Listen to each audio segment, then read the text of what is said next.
अल्हम्दुलिल्लाहिल्लज़ी हदाना लिल-इस्लाम अशहदु अल्ला इलाहा इल्लल्लाह वहदहु ला शरीका लहु व अशहदु अन्न सय्यदना व शफीअना व मौलाना मुहम्मदन अब्दुहु व रसूलुहु सलवातुल्लाहि तबारक व तआला अलैहि व अला आलिहि व अस्हाबिहि व अहलि बैतिहि व अहलि ताअतिहि व बारक व सल्लम तस्लीमन कसीरा अम्मा बादु फ़अऊज़ु बिल्लाहि मिनश शैतानिर रजीम बिस्मिल्लाहिर रहमानिर रहीम मिनल मुअ्मिनीन रिजालुन सदक़ू मा आहदुल्लाह अलैहि फमिनहुम मन क़दा नहबह व मिनहुम मन यंतज़िर व मा बद्दलू तब्दीला व क़ाल तआला लमस्जिदुन उस्सिसा अलत तक़वा मिन अव्वलि यौमिन अहक्कु अन तक़ूम फ़ीहि रिजालुन युहिब्बूना अन यततह्हरू सदक़ल्लाहु मौलानल अज़ीम।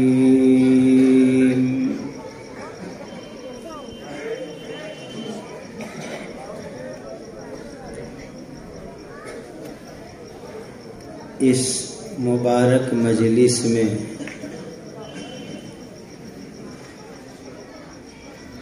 सदारत के मनसब को जीनत बख्शने वाली शख्सियत हज़रत मौलाना मुफ्ती मुइज़्ज़ुद्दीन साहब ज़ीद मजदुहुम,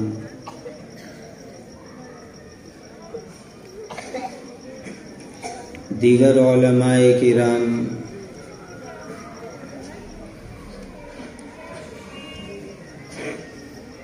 इस मदरसे के बानी, मोहतमीम, मुंतज़िम हज़रत मौलाना सादिक साहब, अल्लाह ताला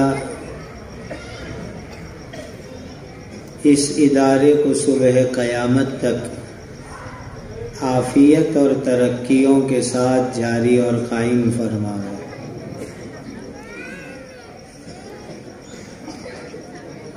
जो हज़रात इस इदारे को चंदा देते हैं, अल्लाह उन सब हज़रात को जज़ाए खैर अता फरमावे।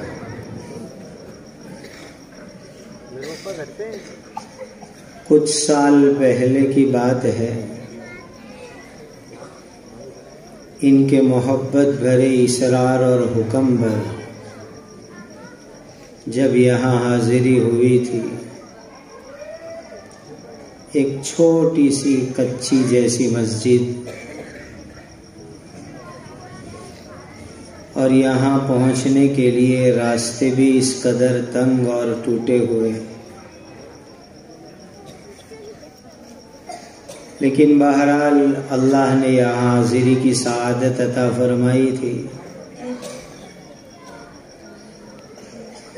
उस वक्त को याद करता हूँ और आज इदारे को देखता हूँ।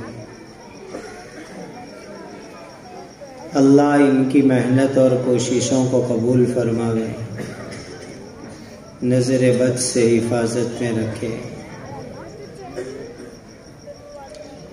जिन खुश नसीब हुफ़ाज़े किराम ने तकमील की, अल्लाह इन तमाम हुफ़ाज़े किराम, उनके असातिज़े किराम, इनके वाली और ख़ानदान वाले और जो हज़रात इस मदरसे में ताउन करते हैं, उन सब के लिए इनकी इस तकमील हिफ्ज़ को अल्लाह सदक़े जारिया बनावे। मुअज़्ज़ज़ हज़रात, ये दीनी इदारे इसी तरह शुरू होते हैं। जब पहली मर्तबा इनके पुरखुलूस इसरार पर यहाँ हाजिरी हुई थी, तो मुझे वो वक्त याद आया कि आज उसका मंज़र बयान किए बगैर मैं नहीं रह सकता। मुसलमानों, उस वक्त को थोड़ा सा याद कर लो, जब 1757 ईस्वी में नवाब सिराजुद्दौला मरहूम कुछ गद्दारों की वजह से पलासी के मैदान में अंग्रेज़ों के सामने जंग हार गए और इस मुल्क में बाकायदा अंग्रेज हुकूमत कायम होने का आगाज हुआ।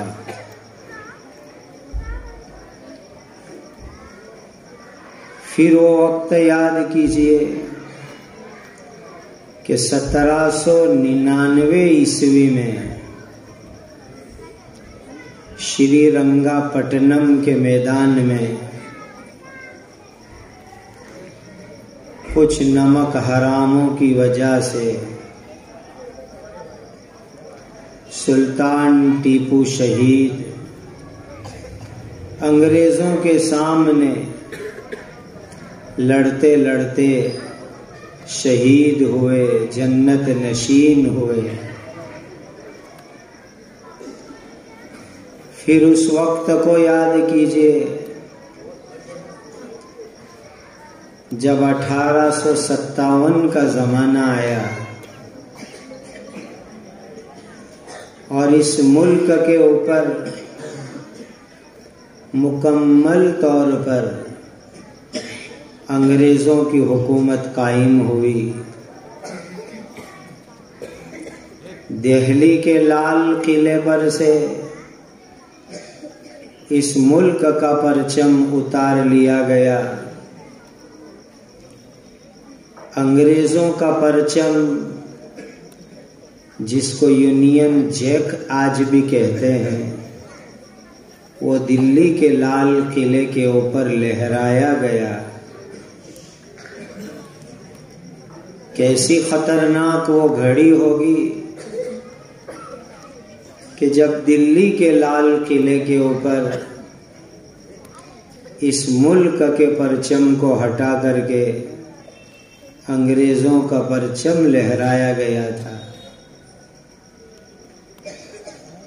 ये परचम इस मुल्क की गुलामी का निशान था, इस मुल्क के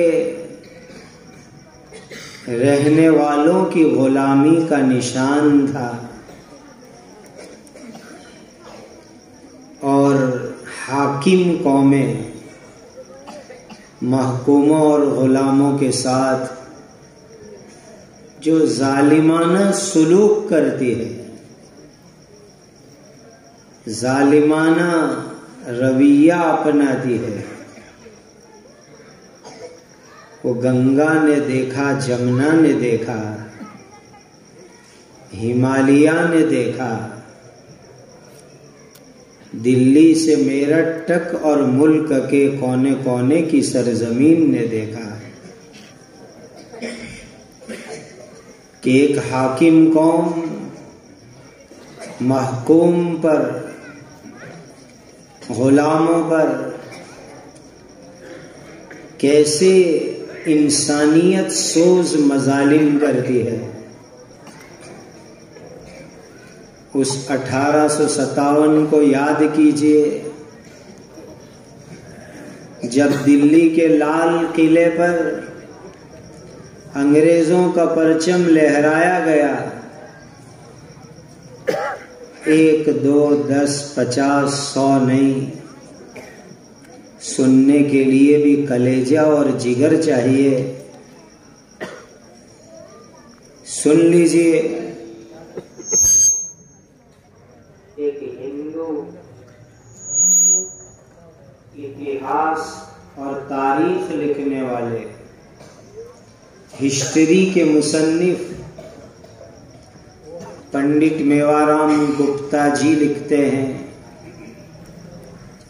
कि 1857 की जंग, जिसको अंग्रेजों ने गदर का नाम दिया,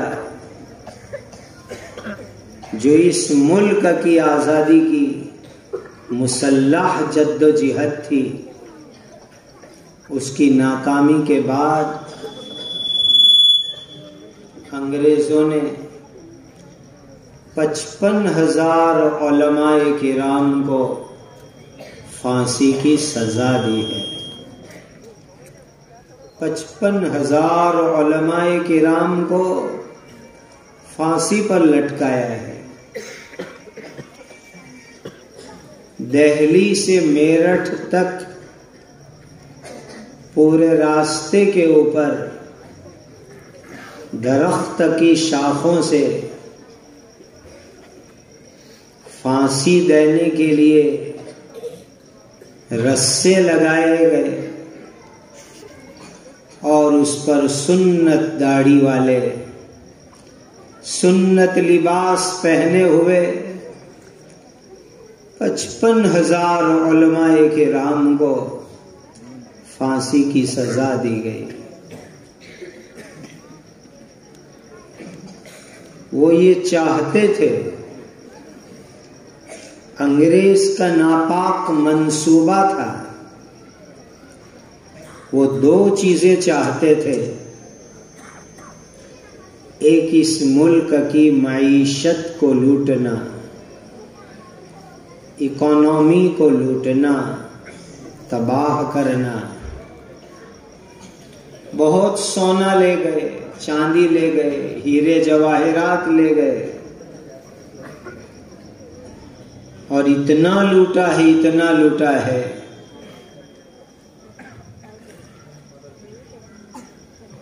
कि कहते हैं कि उस मुल्क की मईशत की तरक्की इस मुल्क की तबाही से हुई। इतना लूटा है इस मुल्क को।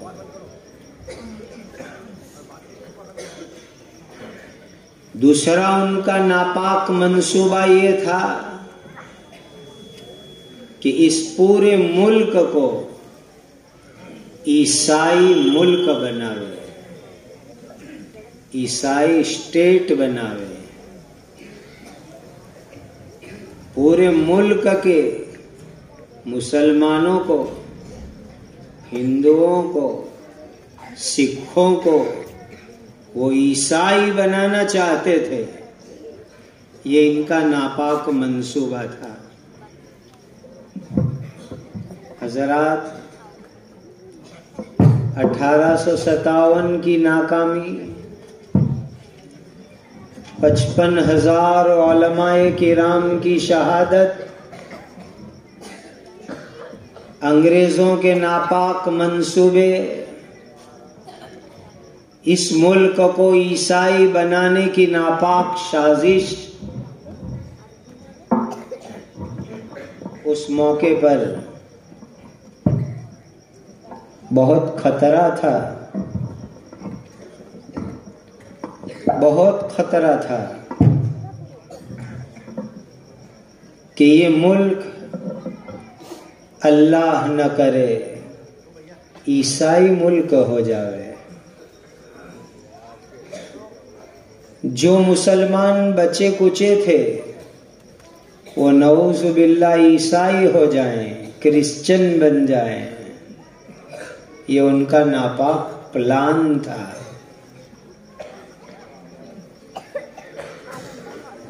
अंधेरियां खतरनाक थी। कुफ्र, इर्तिदाद ईसाइयत की शक्ल में सख्त आंधियों की तरह मुल्क के अंदर चल रही थी। खतरा ये था कि 1857 के बाद इस पूरे मुल्क को ईसाई मुल्क बना दिया जाए, ईसाई स्टेट बना दिया जाए। ऐसे खतरनाक हालात में अल्लाह के नेक बंदे, अल्लाह के बरगुज़ीदा बंदे, उलमाए किराम, मशाइख़िने इज़ाम, जो कुछ बचे कुचे हुए थे, रात दिन की मुसलसल फिक्रें, दुआएं, मुसलसल इस्तिखारा, अल्लाह के सामने आंसू बहा बहा करके एक ही बात अर्ज करते थे, ए अल्लाह, इस मुल्क में ईमान इस्लाम की हिफाजत का कोई जरिया पैदा फरमा दीजिए। अंग्रेजों के नापाक मंसूबों से इस मुल्क को बचाने के लिए हे अल्लाह कोई सबब पैदा फरमा दीजिए, जरिया बना दीजिए। इन अल्लाह के नेक बंदों के मुबारक नाम सुनना ये भी हमारे ईमान की ताजगी की चीज है। सैयदुत ताइफा हजरत हाजी इमदादुल्लाह साहब मुहाजिर मक्की रहमतुल्लाह अलैह थाना भवन में अपने मुरीदों के साथ बाकायदा अंग्रेजों के साथ इस मुल्क की आजादी के लिए उन्होंने जंग लड़ी है और फिर मक्कतुल मुकर्रमा तशरीफ ले गए। 6 महीने से ज्यादा काबा के सामने हरम की मुकद्दस सरजमीन पर अल्लाह के सामने रो रो के आंसू बहाए। ए अल्लाह, मुल्क में, हिंदुस्तान में ईमान, इस्लाम, दीन की हिफाजत कैसे हो?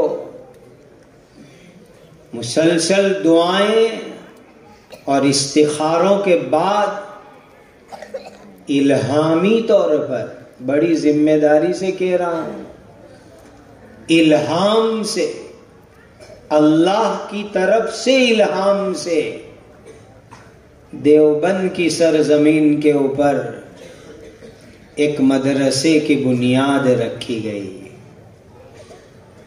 जिसको आज दारुल उलूम देवबंद कहा जाता है।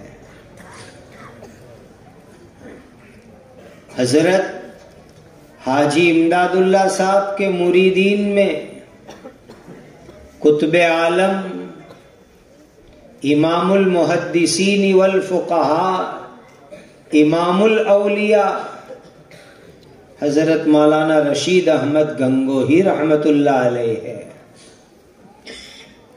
मुतकल्लिम इस्लाम हुज्जतुल इस्लाम हजरत मौलाना मोहम्मद कासिम नानोतवी रहमतुल्लाह अलैह है।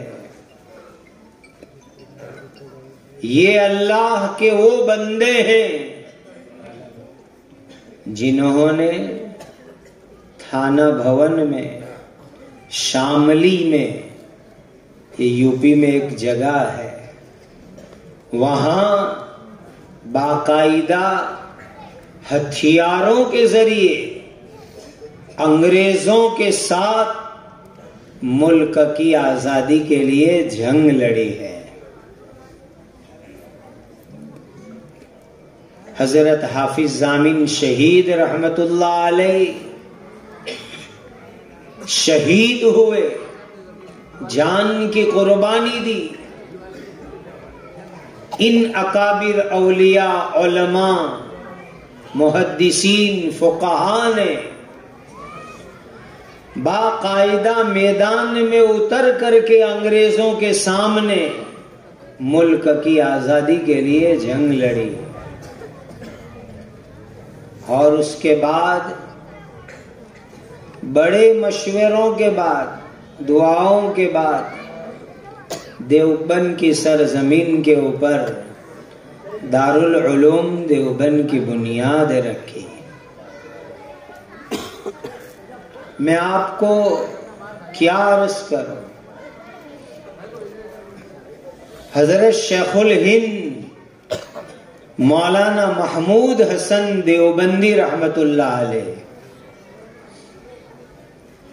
ये वो इंसान है, सुबहान अल्लाह। मैं आपको शुरू में अर्ज कर रहा था कि यहां एक कच्ची छोटी सी मस्जिद और मदरसा मामूली सा देखकर मुझे दारुल देवबंद की शुरुआत याद आई। देवबंद की छत्ता मस्जिद में एक अनार का दरख्त था। अल्हम्दुलिल्लाह इन आंखों ने उस अनार के दरख्त को देखा है। उस अनार के दरख्त के नीचे एक मुल्ला महमूद नाम के उस्ताद जी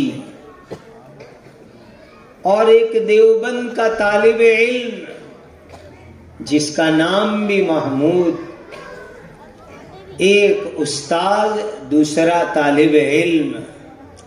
कोई इमारत नहीं है, कोई बिल्डिंग नहीं है, एक दरख्त के नीचे बैठ करके दारुल उलूम देवबंद की इब्तिदा हुई, शुरुआत हुई। बिस्मिल्लाह पढ़ी गई।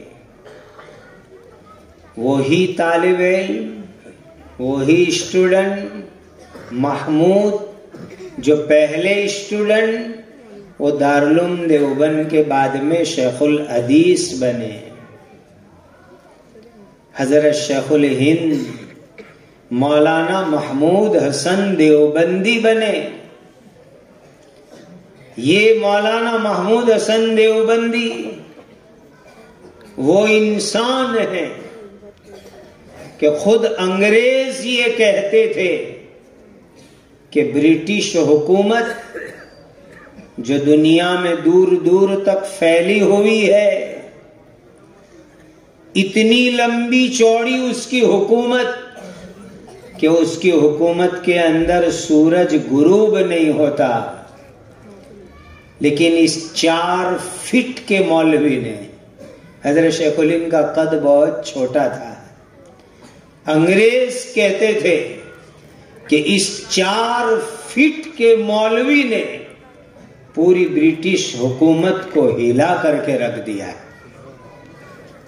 वो थे हज़रत शेखुल हिंद मौलाना महमूद हसन देवबंदी रहमतुल्लाह अलैह। आज हम बहुत फख्र से कहते हैं, इस मुल्क की आज़ादी के लिए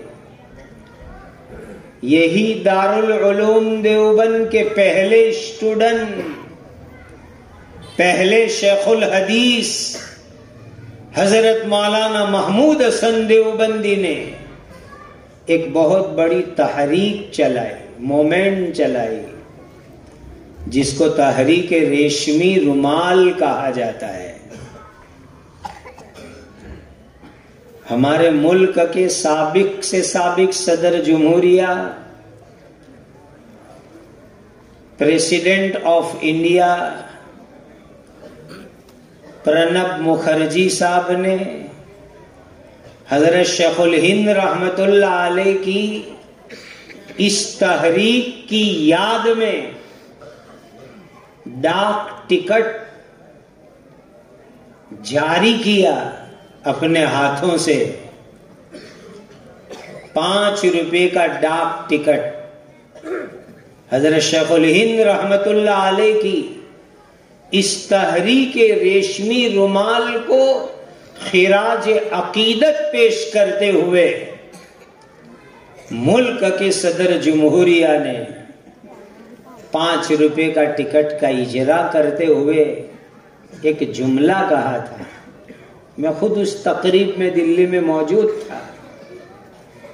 सदर जमहूरिया के अल्फाज थे कि मुल्क हिंदुस्तान खुशनसीब मुल्क है कि इसकी सरजमीन के ऊपर मौलाना महमूद हसन देवबंदी जैसा इंसान पैदा हुआ।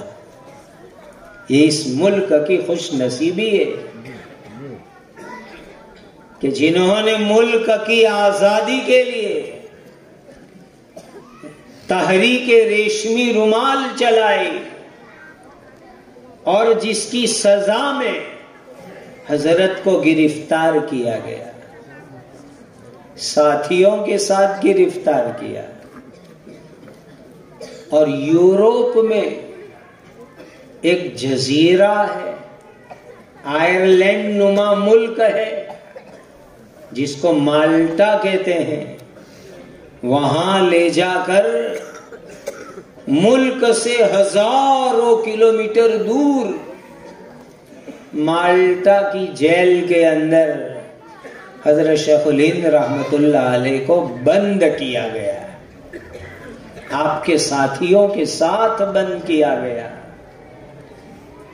मुल्क को आजाद कराने के लिए दारुल उलूम देवबंद के पहले स्टूडेंट, पहले शेखुल हदीस हजरत मौलाना महमूद हसन देवबंदी ने माल्टा की काली कोठड़ियों के अंदर जेल की सजा भुगती, अंग्रेजों के मजालिम को बर्दाश्त किया।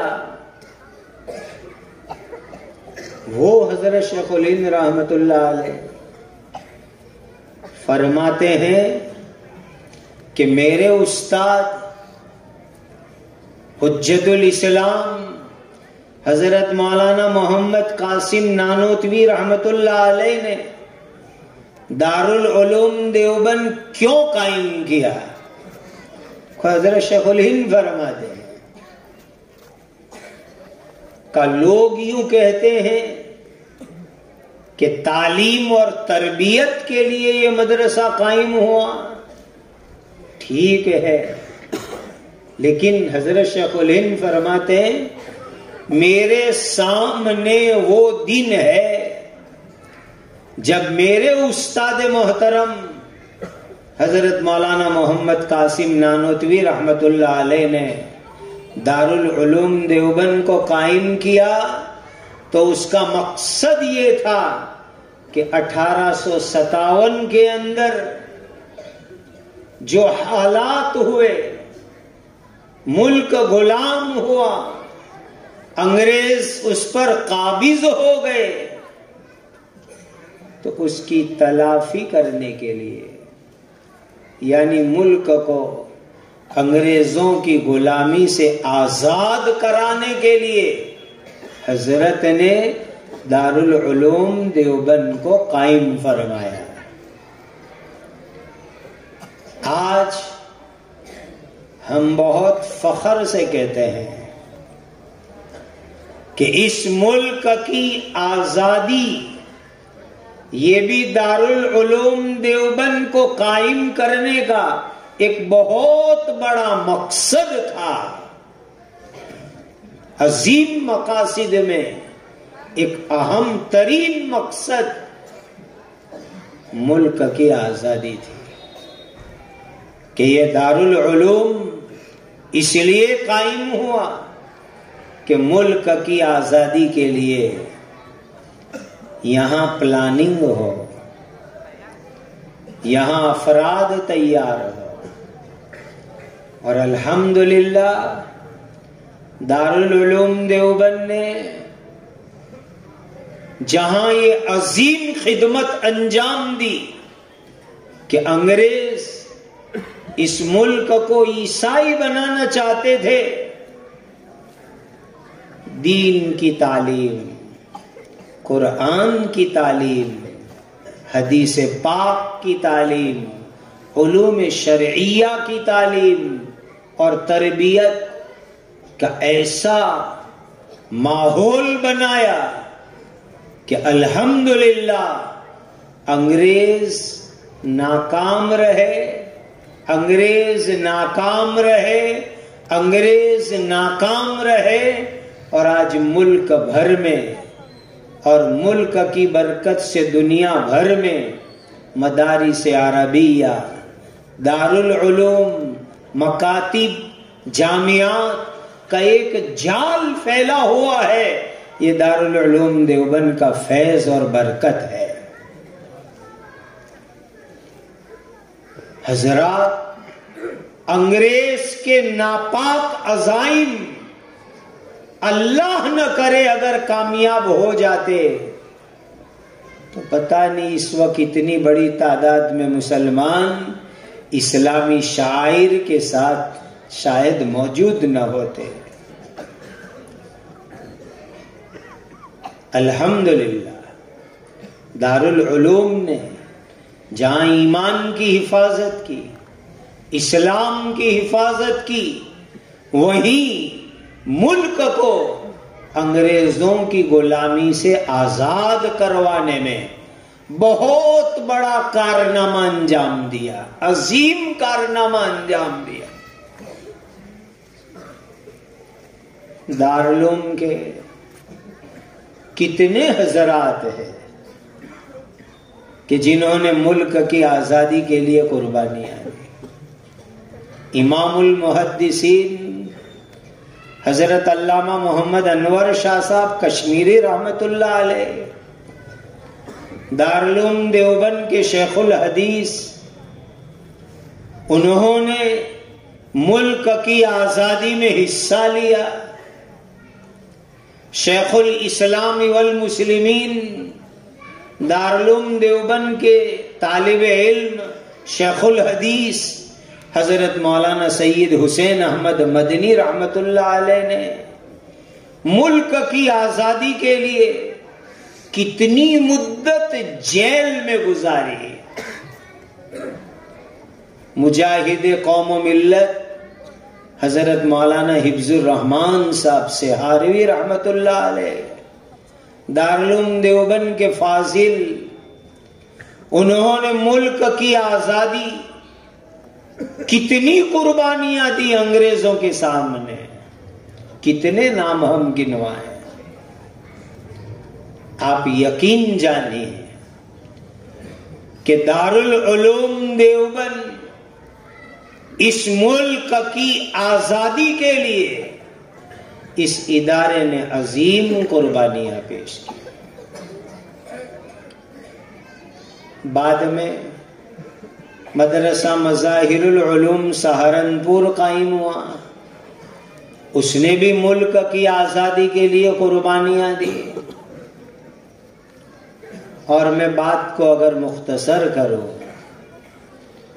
मादर इल्मी जामिया इस्लामिया तालिमुद्दीन डाभेल, इस इदारे ने इस मुल्क की आजादी के लिए बड़ी तारीखी कुर्बानियां पेश की। और ये ऐसी चीजें हैं कि जो हुकूमती रिपोर्टों में शामिल है, हुकूमत की रिपोर्टों में मौजूद है। हमारे मुल्क के फादर ऑफ नेशन, राष्ट्रपिता महात्मा गांधी जी, उन्होंने सिविल नाफरमानी की तहरीक चलाई। अंग्रेजों के खिलाफ उन्होंने सिविल नाफरमानी, अदम ताउन की तहरीक चलाई। और उसी का एक हिस्सा 1930 ईस्वी में महात्मा गांधी जी ने अपनी मशहूर डांडी मार्च की। अंग्रेज जालिमों ने नमक के ऊपर टैक्स लगाया। नमक समंदर के पानी से बनता है, लेकिन जालिम अंग्रेजों ने नमक के ऊपर टैक्स लगाया। महात्मा गांधी जी ने डांडी, ये एक जगह है समंदर के किनारे के ऊपर, अब तो उसको राष्ट्रीय स्मारक बना दिया गया है। तो वहां महात्मा गांधी जी अहमदाबाद में अपने आश्रम से उन्होंने एक यात्रा शुरू की और अहमदाबाद से डांडी तक उन्होंने एक यात्रा करके अंग्रेजों के खिलाफ इस नमक वाले टैक्स के खिलाफ उन्होंने आवाज उठाई। महात्मा गांधी जी जब अहमदाबाद अपने आश्रम से निकले तो मुख्तलिफ जगहों का सफर करते करते हमारे डाभेल के पड़ोस में एक धामण नाम की बस्ती है, वहां पहुंचे। रात का कयाम वहां रहा। डाभेल मदरसे से उस जमाने के उलमाए किराम हजरत मुफ्ती अतीकुर रहमान उस्मानी रहमतुल्लाह अलैह भारत की आजादी के बाद जो पार्लियामेंट बनी, पहली पार्लियामेंट के मेंबर हजरत मौलाना हिफ्जुर रहमान सिहारवी रहमतुल्लाह अलैह, ये लोग पूरे वफ्द की शक्ल में महात्मा गांधी जी को मिलने के लिए गए। महात्मा गांधी जी ने बहुत खुशी से इस्तकबाल किया, वेलकम किया और कहा आइए मौलाना साहब बैठिए, तशरीफ रखिए। गांधी जी का जहां भी कयाम रात का होता था टेंट लगते थे, खेमे लगते थे। मौलाना लोग पहुंचे, मदरसे वाले पहुंचे तो महात्मा गांधी जी ने इस्तकबाल किया, बिठाया और उसके बाद गांधी जी के साथ एक दिलचस्प सवाल जवाब हुआ। गांधी जी ने सवाल किया, मौलाना साहब मैंने सुना है कि आपके नबी जी पैगंबर साहब प्रॉफिट अल्लाह के आखिरी नबी हजरत मोहम्मदुर रसूलुल्लाह सल्लल्लाहु अलैहि वसल्लम, उन्होंने भी सॉल्ट और नमक के ऊपर ड्यूटी लगाने से मना किया है। आपके पैगंबर ने भी यही कहा है, आपके नबी ने भी यही कहा है कि नमक पर, सॉल्ट पर ड्यूटी नहीं होनी चाहिए। और ये जालिम अंग्रेज लोग नमक बनाने के ऊपर ड्यूटी और टैक्स लगा रहे हैं। तो हजरत मुफ्ती अतीकुर रहमान साहब मदरसे वाले, मौलाना हिफ्जुर रहमान साहब मदरसे वाले, उन्होंने कहा कि गांधी जी, हमारे पैगंबर ने नमक, पानी, घास, 3 चीजों के ऊपर टैक्स लगाने से मना किया है कि ये तो तमाम इंसान और जानवरों का हक है कि पानी पिए, घास खाए, नमक इस्तेमाल करे, कोई उस पर टैक्स नहीं लगा सकता। गांधी जी बहुत खुश हुए और बहुत देर तक इस हदीस के बारे में सवाल करते रहे।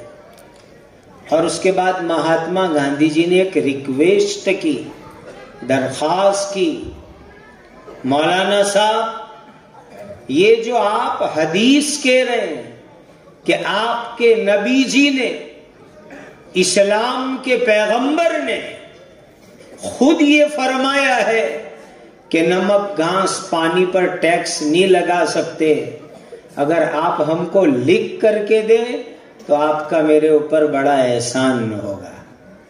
ये महात्मा गांधी जी के शब्द थे, अल्फाज थे। कहा ठीक है, हम लिख के दे, रेफरेंस के साथ लिखेंगे, हवालों से लिखेंगे। रात को मदरसे आए, इमामुल मुहद्दिसीन हजरत अल्लामा अनवर शाह साहब कश्मीरी, हजरत अल्लामा शब्बीर अहमद साहब उस्मानी मशवरा करके पूरा मजमून तैयार किया कि इस्लाम में घास, पानी, नमक पर टैक्स लगाना ये गलत और गुनाह का काम है। और फिर दूसरे दिन सुबह गांधी जी को वो लिखा हुआ मजमून पहुंचाया गया। जब वो मजमून पहुंचाया गया, गांधी जी बहुत खुश हुए, अपने साथ वो रख लिया। दूसरे दिन शाम को,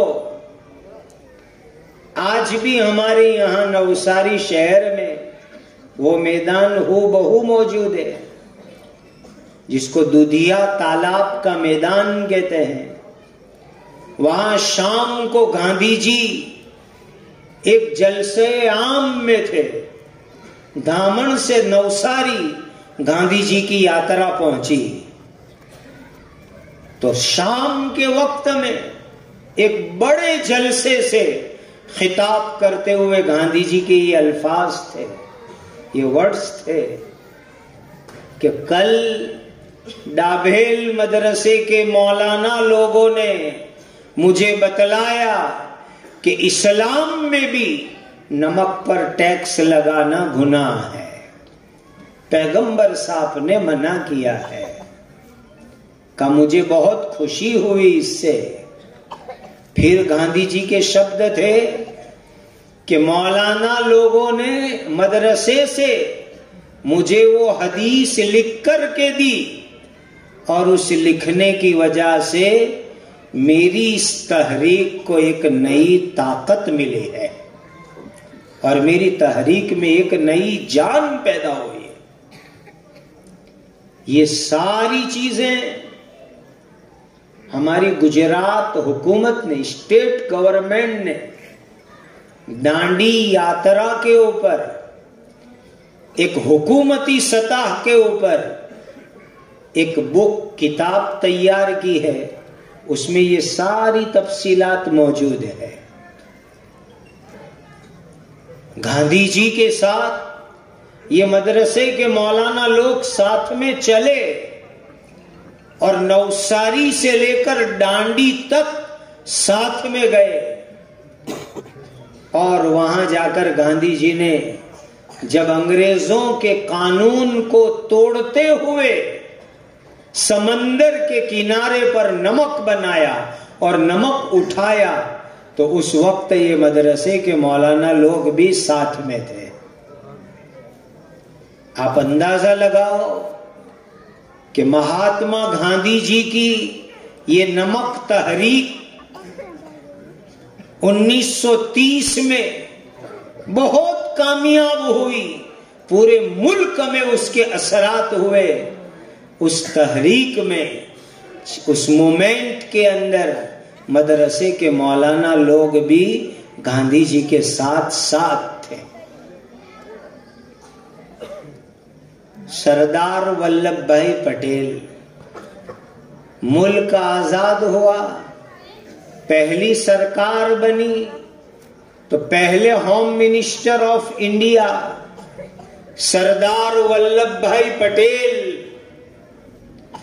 अंग्रेज लोगों पर जालिमाना टैक्स डालते थे, और जो टैक्स न भरे उनकी प्रॉपर्टी, उनकी जमीन, उनकी जायदाद, उनके मकान जब्त कर लिए जाते थे। अंग्रेज जब्त कर लेते थे और जब्त करके उसको नीलाम करते थे। सरदार वल्लभ भाई पटेल की पैदाइश करमसद में हुई। ये गुजरात में आणंद के करीब एक छोटा एक कस्बा है।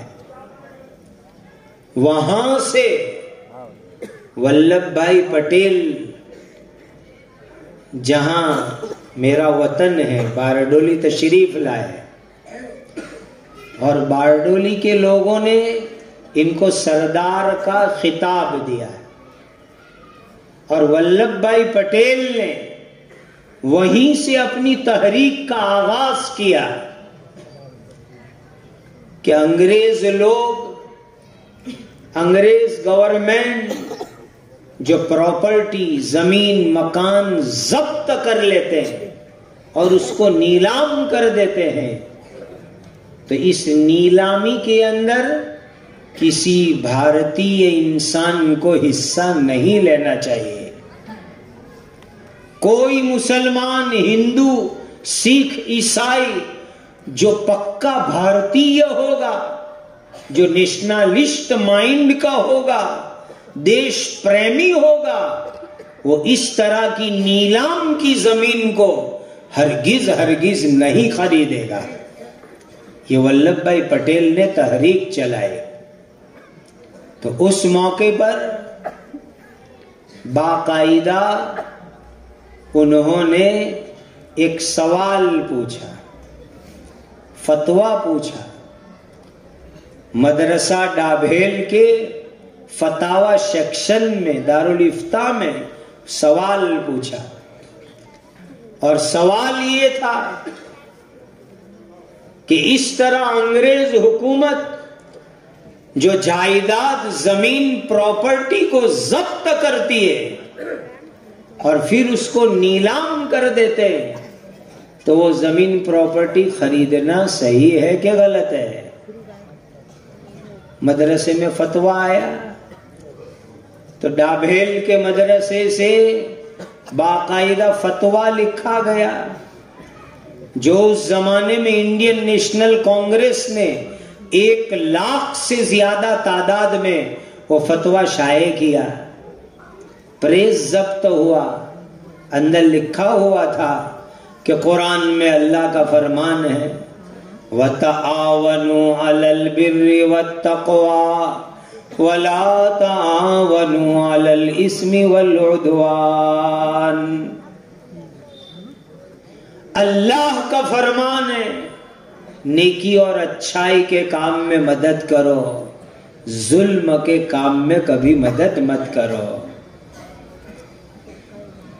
इसलिए ऐसी नीलामी में हिस्सा नहीं लेना चाहिए। वल्लभ भाई पटेल की वो मोमेंट, वो तहरीक उसके अंदर जान आई मदरसे के एक फतवे की बरकत से, फतवे की ताकत से, और एक हलचल मच गई। सब जगह एक हलचल मच गई और अंग्रेज इतने गुस्से हुए कि जिस प्रेस में वो फतवा छपा था उस पर भी बैन लगाया, फतवे पर भी बैन लगाया, गिरफ्तारियां की। वल्लभ भाई पटेल बहुत ममनून रहे, कहते थे कि मदरसे से ये जो फतवा आया, इस फतवे ने मेरी मूवमेंट के अंदर जान बख्शी। हजरात, इस मुल्क की आज़ादी के लिए मदारिस अरबिया ने, मदरसों ने बड़ी कुर्बानियाँ दी। अल्लाह इन मदरसों को सुबह क़यामत तक सलामती और आफियत के साथ जारी सारी कायम दायम बाकी फरमाए। ये मदारिस जिसमें गरीब गरीब बच्चों को अल्लाह का नाम पढ़ाया जाता है, देश प्रेमी सिटीजन नागरिक बनाया जाता है, देश के वफादार बनाया जाता है, कुरान सिखाया जाता है। ये मदरसे अमन, शांति, पीस, कौमी इत्तेहाद, उसके पूरे हिमायती और मराकिज है। इन मदरसों ने मुल्क को आजाद कराया और आजादी के बाद मुल्क की वो अजीम खिदमत अंजाम दे रहे हैं। इसलिए इन मदरसों से मोहब्बत करना ईमान का तकाजा है। मदरसों से मोहब्बत करना ये मुल्क से वफादारी का तकाजा है कि इन्हीं मदरसों ने मुल्क की आजादी की आवाज लगाई थी। उससे निकलने वाले उलमा ने मुल्क की आजादी के लिए कुर्बानियां दी और आज भी हजारों गरीब स्टूडेंट को ये एजुकेशन देते हैं, तालीम देते हैं, गरीबों की, यतीमों की कफालत और खिदमत करते हैं। एक अच्छे अखलाक वाला नागरिक, सिटीजन, शहरी बनाते हैं। ये इन मदरसों की अजीम खिदमात है। अल्लाह इस मदरसों को, तमाम मदारिस को सलामती और आफियत के साथ रखे। बहुत ज़रूरी है कि हम हर तरह इन दीनी इदारों से अपना ताल्लुक मजबूत रखें, इनकी भरपूर मदद करें। अल्लाह ताला हम सबको ये सआदत और खुश नसीबी अता फरमाए। मुअज़्ज़ज़ हज़रात, ये इतने तलबा का हाफिज होना ये बहुत बड़ी अल्लाह की नेमत है कि इन्होंने कुरान को हिफ्ज़ कर लिया। सब नियत करो कि हम अपनी औलाद को इंशाअल्लाह हाफिज़े कुरान बनाएंगे, आलिम दीन बनाएंगे। कहो इंशाअल्लाह। मदरसों को जहां आप अपनी हलाल कमाई का चंदा देते हो, वहीं पर इन दीनी मदरसों को अपने बच्चे भी दो। ये हाफिज बनेंगे, आलिम बनेंगे, आपके लिए सदक़े जारिया बनेंगे। अल्लाह इन इदारों को नज़र बद से बचाए। सुबह क़यामत तक अल्लाह खैरियत और आफियत के साथ इन दीनी इदारों को जारी सारी कायम दायम फरमाएं।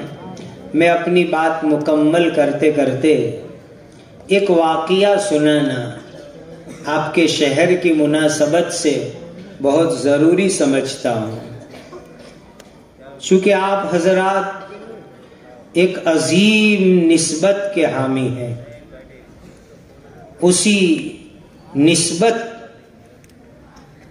को सामने रखते हुए मैं एक वाक़िया लफ्ज़ ब लफ्ज़ सुनाना चाहता हूँ। अल्लाह वालों की कलम, उनके अल्फाज में जो तासीर होती है वो कुछ अजीब तासीर होती है।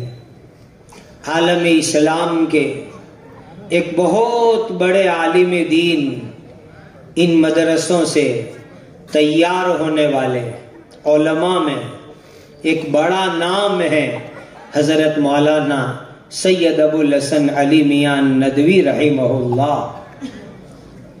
हजरत की तारुफ की बात करूं तो कई घंटे चाहिए, एक ही बात अर्ज करूं। हजरत जब बीमार हुए और अस्पताल में थे तो उस वक्त के हमारे मुल्क के वजीर आजम, प्राइम मिनिस्टर आजहानी अटल बिहारी वाजपेयी जी खुद हॉस्पिटल में मौलाना की बीमार कुर्सी के लिए पहुंचे थे। इससे अंदाजा लगाओ कि मौलाना अली मियां साहब कितने बड़े आदमी होंगे कि खुद मुल्क के वजीर आजम उस वक्त के अटल बिहारी वाजपेयी जी हॉस्पिटल में मौलाना की यादत के लिए तशरीफ ले गए थे।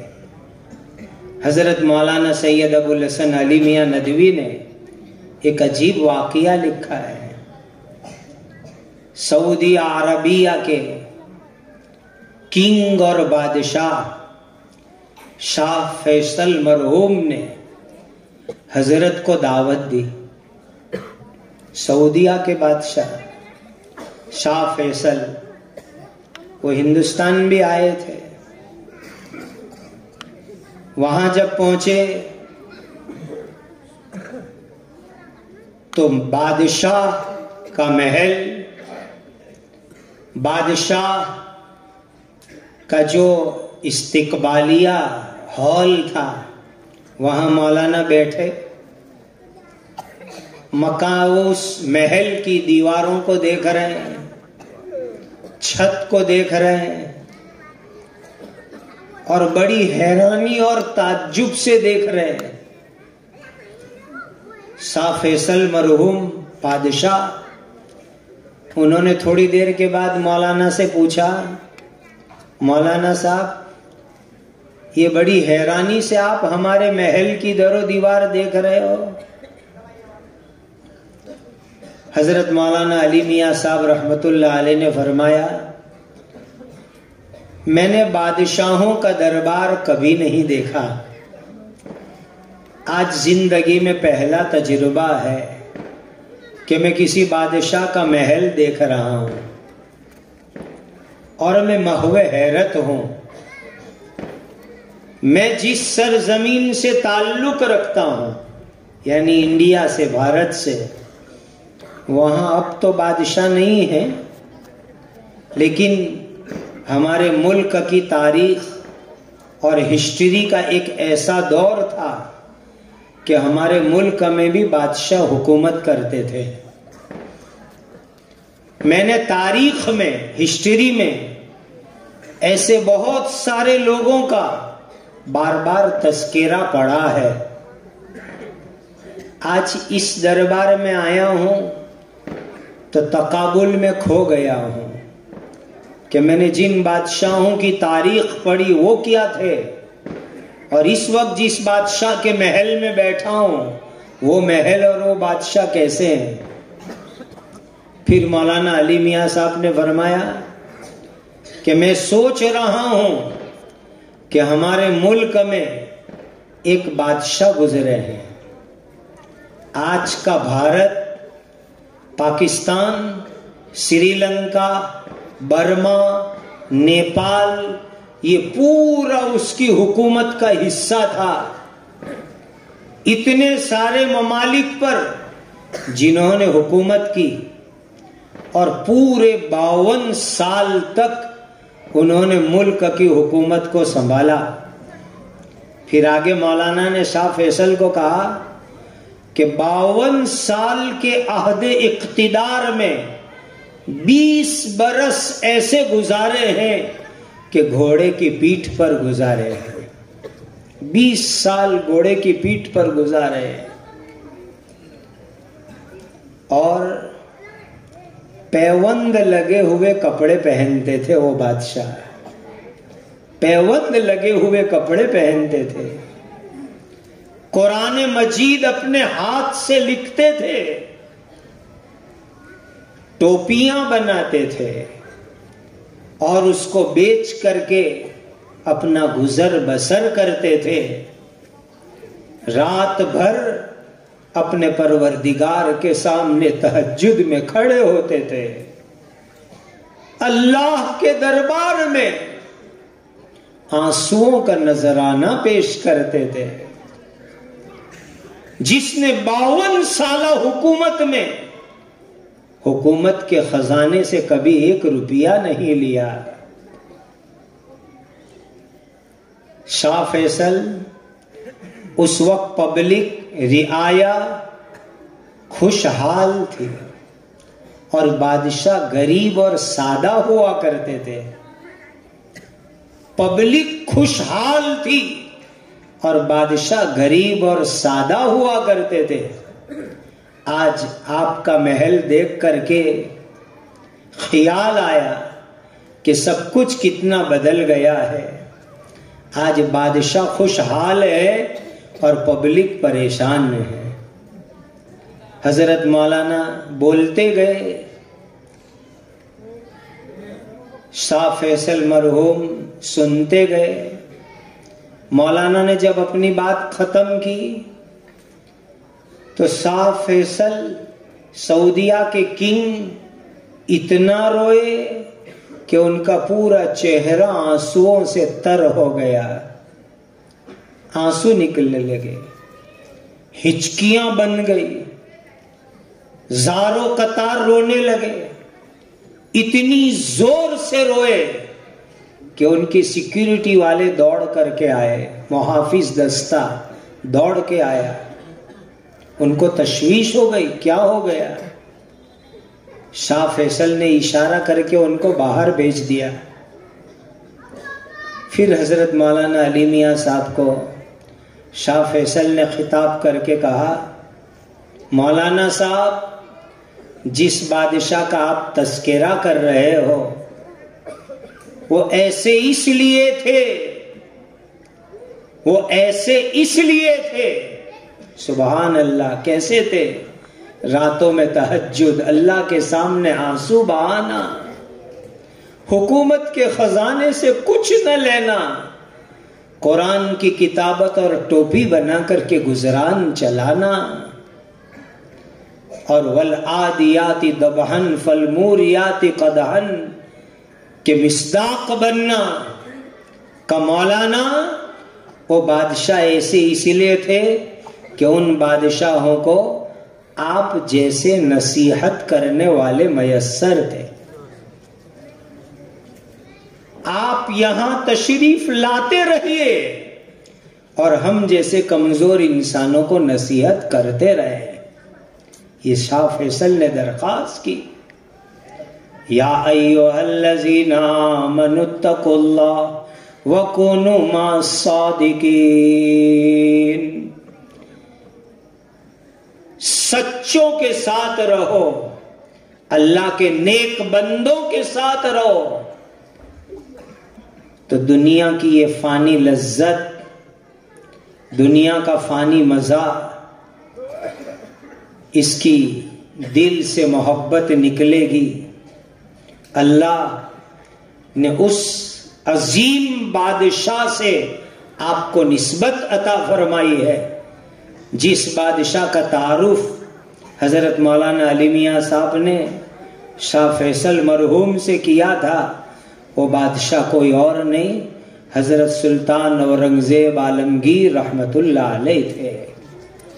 उलाई का आबाई फजीनी बिमिसलिही भी, ये है वो किरदार जो एक नमूना है, सैंपल है। अल्लाह उनकी कब्रों को, उनकी कब्र को अपनी रहमतों से मालामाल फरमाए।